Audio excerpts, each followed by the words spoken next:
नए दिन की शुरुआत नए वायरस के साथ कैसा लगा सुनकर। हाँ दोस्तों, वायरस का अटैक इस साल जो है कुछ नेक्स्ट लेवल चल रहा है, इसलिए इसी तरह के तरीके से कुछ वीडियोस हमें होंगी अब बनानी। क्योंकि अब देखें तो कुछ ही दिन पहले, 4-5 दिन पहले एचएमपीवी करके सोशल मीडिया और न्यूज़ पर खूब हंगामा फैला। इंडियन पब्लिक ने उसे कंप्लीटली रिजेक्ट मारा। अब उसके बाद वायरस का खानदान को लग गया शायद बुरा, तो उन्होंने एक नया वायरस लॉन्च किया, वो है क्या, टकला वायरस। जी न्यूज, भारत पहुंचा टकला वायरस, गंजे होने लगे लोग। जी उत्तर प्रदेश, एचएपीवी के बाद चर्चा में टकला वायरस। न्यूज 18 बिहार झारखंड, आ गया नया वायरस, गंजे हो रहे हैं लोग। जी न्यूज, भारत में खतरनाक वायरस का हमला, गंजे होने लगे लोग। जी न्यूज, भारत में टकला वायरस का आतंक शुरू, 3 दिन में गंजे हो रहे हैं लोग। जी न्यूज, आ गया बाल उड़ाने वाला वायरस, और ये मराठी बीबीसी मराठी भाषा में गंजा होने वाला वायरस। हाँ दोस्तों, टकला वायरस, क्योंकि अभी तक किसी भी एजेंसी ने, किसी भी संस्था ने इसके या कुछ पुख्ता कुछ दिया नहीं है। हालांकि सरकार के कुछ लोगों ने अपना ये जो होता है सैंपल वगैरह कलेक्ट किया है। उनका मानना है, बहुत सारा न्यूज़ में आप सुन रहे होंगे कि शैम्पू की वजह से हो सकता है, तो फिर लोग कह रहे हैं कि शैम्पू नहीं लगाते हैं जो कभी से, उनको भी ये चीज़ हो रहा है। और इस तरह के वाटर हो सकता है, और किसी तरह कुछ एपिडेमिक के तौर पर मान रहे हैं, क्योंकि छोटे स्तर पर छोटे जगहों में इसका अटैक अभी हुआ है, महाराष्ट्र के कुछ गाँव में। तो इस सब को छोड़ते हैं, आते हैं इसके सिम्टम्स पे, और उसके साथ साथ हम बात करेंगे पॉसिबल ट्रीटमेंट्स। और ट्रीटमेंट्स अगर हम देखें तो ये टकला वायरस से कोई लेना देना नहीं है। ट्रीटमेंट मूल रूप से बाल झड़ना, और वायरस की वजह से बाल झड़ना, और इसके जो जो भी सिम्टम्स है उस पर बात करेंगे। तो सबसे पहले सिम्टम्स को अगर हम देखें साथियों, तो सिम्टम्स में बतलाया जा रहा है, जो भी अभी मोटा माटी मालूम पड़ रहा है, कि बाल में सबसे पहले इचिंग स्काल्प में शुरू होती है। उसी के बाद 1-2 दिन में जो है बाल झड़ना शुरू होता है। कुछ ही दिन में जो है ये गंजा कर देता है बिल्कुल। आपके बाल कह रहे हैं कि आसानी से जो है 2-3 दिन में बाल हाथ में आने लगते हैं, हाथ से पकड़ के अगर खींचो तो बाल सीधे हाथ में आने लगते हैं, और इस तरह से लोग गंजे हो जाते हैं। साथ ही में इसके बाकी सिम्टम्स देखें तो fever, muscle cramps, muscular pain, whole body pain, ये सारी सिम्टम्स आपको इसमें देखने को मिल रही है। तो ये है साथियों इसके सिम्टम्स। अब हम बात करेंगे इसके ट्रीटमेंट। तो ट्रीटमेंट सिर्फ टकला वायरस का ट्रीटमेंट का बात नहीं हो रहा है, बात हो रहा है यहाँ हेयर ट्रीटमेंट का। हाँ दोस्तों, होम्योपैथी में बहुत लाजवाब दवाएं हैं जिसका कि हेयर पर, आपके बाल पर आपके बहुत अच्छा प्रभाव है। बहुत अलग अलग सर्कमस्टांसेस में, अलग अलग कारणों से, अलग अलग तरीकों से जो मैनिफेस्टेशंस के साथ जो है बाल झड़ने के वीडियोस मैंने ऑलरेडी बनाकर, पुराने वीडियोस हैं मेरे, उसको आप जाकर के देख सकते हैं। हेयर के करके आपको जो प्लेलिस्ट है उसी में आपको वो सारा मिल जाता है।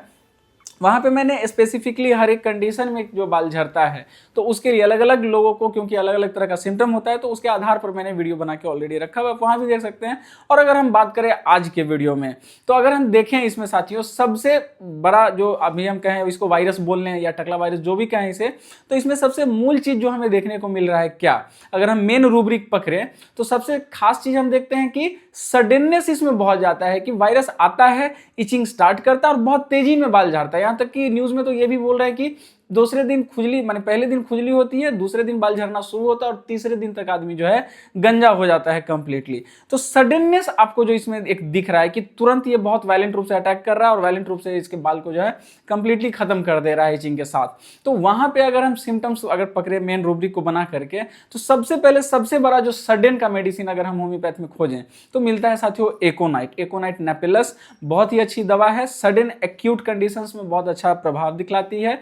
अब एक और बात इसको ऐड करता है, क्यों, क्योंकि ठंडे के मौसम में ये अटैक हमें देखने को मिला है। हालांकि ये नया बात है, इससे पहले इस तरह का कुछ हुआ नहीं है, तो ठंड के मौसम में इस तरह का अटैक होना, तो वो भी हमें एकोनाइट की तरफ ले जाता है। एकोनाइट और ठंड के लिए, ठंड के अटैक से किसी तरह का कोई प्रॉब्लम हुआ हो तो उसके लिए एक बहुत अच्छी दवा है। उसी के साथ इसके अगर हम और सिम्टम्स, रेडलाइन सिम्टम्स कुछ देखें तो आप देख सकते हैं कि फियर ऑफ डेथ आपको एकोनाइट में अच्छा खासा मिलता है। मौत से पेशेंट को डर होता है, मरने से डर होता है। उसी के साथ आप इसमें एक खास सिम्टम देखते हैं रेडलाइन सिम्टम के तौर पर, क्या कि बहुत बहुत मात्रा में और फ्रीक्वेंट प्यास इसमें होता है, कि बहुत बहुत पानी पीना चाहता है और तुरंत तुरंत प्यास लगती है, बहुत ज़्यादा प्यास होता है इसमें।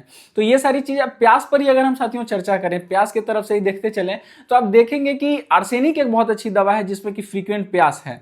और आपको देखें तो वायरल किसी भी तरह के इन्फेक्शन के लिए प्रिवेंटिव रूप से काम करने वाली दवा है। कोरोना के टाइम में भी इसका अच्छा खासा इस्तेमाल हुआ है आर्सेनिक एल्बम का।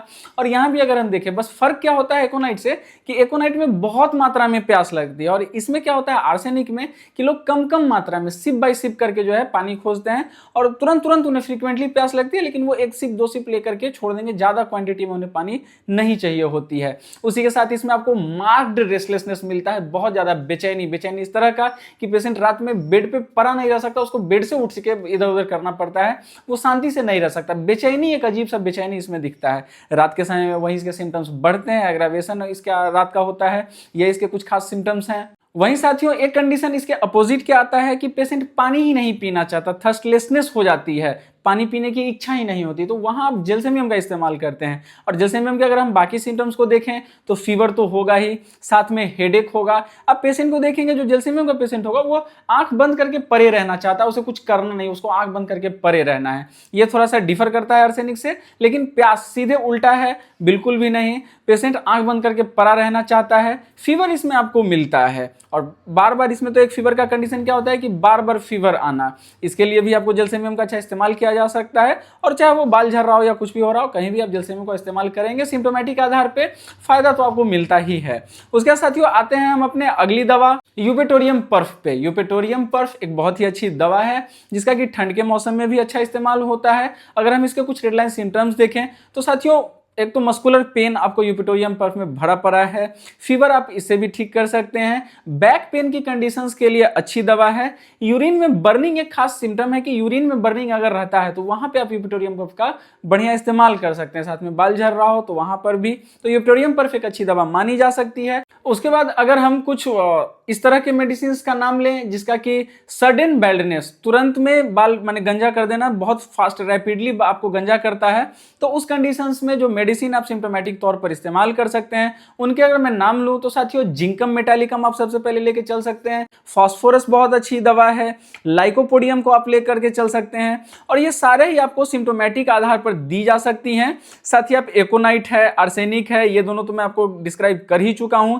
और अगर आप दवा जानना चाहें तो bryonia, Calcarea carb, opium, causticum, silicea, Rhus tox, hepar sulphur, natrum sulph, belladonna, sulphur, कितने ही दवाओं का नाम लें। अगर आप देखें तो किसी किसी पेशेंट में क्या होता है कि कॉन्स्टिपेशन का प्रॉब्लम उनके अंदर बहुत ज्यादा होता है, तो कॉन्स्टिपेशन के जो शिकार रहे हैं, या फिर एक और खास बात है कि जिनके अंदर अभी सडन कॉन्स्टिपेशन शुरू हुआ है एक नई बीमारी के साथ, जैसे ये जो टकला वायरस है इसी के साथ अगर कॉन्स्टिपेशन की शिकायत साथ में रह रही है तो उनके लिए नक्स प्राइमरी हो जाएगा, नक्स का आप बहुत अच्छा इस्तेमाल करेंगे। उसके बाद न्यूज और सोशल मीडिया पे एक और बात जो बताई जा रही है कि ये जो वायरस है टकला वायरस, इसका सबसे ज्यादा अटैक जो है फीमेल्स पे है। तो बाकी तो सिम्टोमेटिक तौर पर कोई भी मेडिसिन हो, चाहे वो मेल हो फीमेल हो, उस पर काम करेगा ही अगर सिम्टोमेटिकली टोटलिटी ऑफ सिम्टम उनका मैच कर रहा हो तो। लेकिन अगर ऐसे हम सिर्फ स्पेसिफिकली कुछ फीमेल के लिए बात करें तो फीमेल पे बतलाया जाता है कि ज्यादा काम करने वाली कुछ मेडिसिन के अगर नाम लूं मैं तो साथियों आप कह सकते हैं पल्सेटिला है, आपका सिपिया है, कालीबाइक्रोम है, उसी के साथ साथ सेलेनियम एक बहुत अच्छी दवा है जिसका कि बाल के उड़ने में, बाल झड़ने में आप बहुत अच्छा इस्तेमाल करते हैं। वहीं मेल के लिए अगर हम बात करें तो सेलेनियम और ये सारी दवाएं तो काम करती हैं। साथ में मेल के लिए थोड़ा सा अगर ज्यादा हम यूज देखें तो बहुत सारे डॉक्टर्स का ऐसा कहना है कि एसिड फ्लोर का मेल के बाल्डनेस पे या हेयर फॉल पे ज्यादा अच्छा योगदान होता है, लेकिन उससे कोई फर्क नहीं पड़ता कि कौन सा फीमेल सिम्टम है या कौन मेल मेडिसिन है। मेल और फीमेल होम्योपैथ में कुछ होता नहीं है, बस कुछ केसेस होते हैं जिनके रिजल्ट के तौर पर बतलाया जाता है कि चलो इस मेडिसिन का इस कैटेगरी के लोगों पे ज्यादा थोड़ा सा प्रभाव दिखा है। तो वो सर्कमस्टांस होते हैं, वो बहुत सारी कंडीशंस होती है, वो बहुत ज्यादा मायने नहीं रखता। मायने क्या रखता है? Totality of symptom. अब टोटलिटी ऑफ सिम्टम के आधार पे आप इनमें से किसी दवाओं का चयन कर सकते हैं। डिस्प्ले पे मैंने आपको दिखला दी है, सारी लिस्ट आपको दिखला दी है, आप इसका स्क्रीनशॉट लेकर के रख सकते हैं। आप इसके बारे में इंटरनेट से जानकारी निकाल सकते हैं। इनमें से ज्यादातर दवाएं तो मेरे ही चैनल पे आपको डिस्क्राइब मिल जाएंगी। किंट मटेरिया मेडिका पूरा का पूरा मेरे चैनल पर आपको मिल जाएगा। उसी के साथ साथ मैं चाहूंगा कि आप मेरे चैनल को सब्सक्राइब कर ले अगर आपने नहीं किया है तो, और उसके कुछ अगर मैं फायदे आपको बतला दूं मेरे चैनल को सब्सक्राइब करने के, तो एक तो मैंने बताया कि किंट मटेरिया मेडिका आपको पूरा अवेलेबल है। दूसरा जो भी इंपॉर्टेंट जो नए नए बीमारियां आती हैं और जो भी आगे से भविष्य में आती जाएंगी, उन हर बीमारियों पर, हर कंडीशन पर, चाहे वो वायरस हो, बैक्टीरिया हो, इन्फेक्शन हो, कुछ भी हो, एपिडेमिक हो, पैंडेमिक हो, कोई फर्क नहीं पड़ता, उस पर जो भी पॉसिबल मेडिसिन होंगी प्रॉपर सिम्टम्स के साथ उसको कनेक्ट करते हुए मैं ला करके आपको इस पर जानकारी दूंगा। ये आपको एक फायदा का विषय है। दूसरी बात अगर मैं बतलाऊं आपको साथियों, तो एक प्लेलिस्ट है हमारा शॉर्ट्स में जिसको कहते हैं inter relations of homeopathic medicine. तो वहां पे आपको इंटर रिलेशन मिल जाता है, आप इंटर रिलेशन लेकर के चल सकते हैं। वहीं आपको रिपर्टरी के वीडियोस हैं इस चैनल पर, आपको ऑर्गेनन के वीडियोस मिल जाएंगे, और ऑर्गेनन का तो टोटल का टोटल एफोरिज्म बहुत जल्दी आने वाला है चैनल पे। तो ये सारी जानकारी आपको होम्योपैथ से जुड़ी हुई बहुत सारी जानकारी इस चैनल पर मिलने वाली है, इसलिए चैनल को कर लीजिए आप लोग सब्सक्राइब। जानकारी अच्छी लगी हो साथियों तो वीडियो को कीजिए लाइक, अपने सभी साथियों को कीजिए शेयर, भूलिएगा मत शेयर करना, क्योंकि इससे एक तो आपको फायदा है कि आपके जो भी दोस्त, जो भी सहयोगी, जिनको भी आप भेज रहे हैं, उनको इस वीडियो का, इस जानकारी का फ़ायदा मिल सकता है और साथ में हमें बहुत फ़ायदा मिलता है। तो इसीलिए शेयर करना कभी मत भूलिए।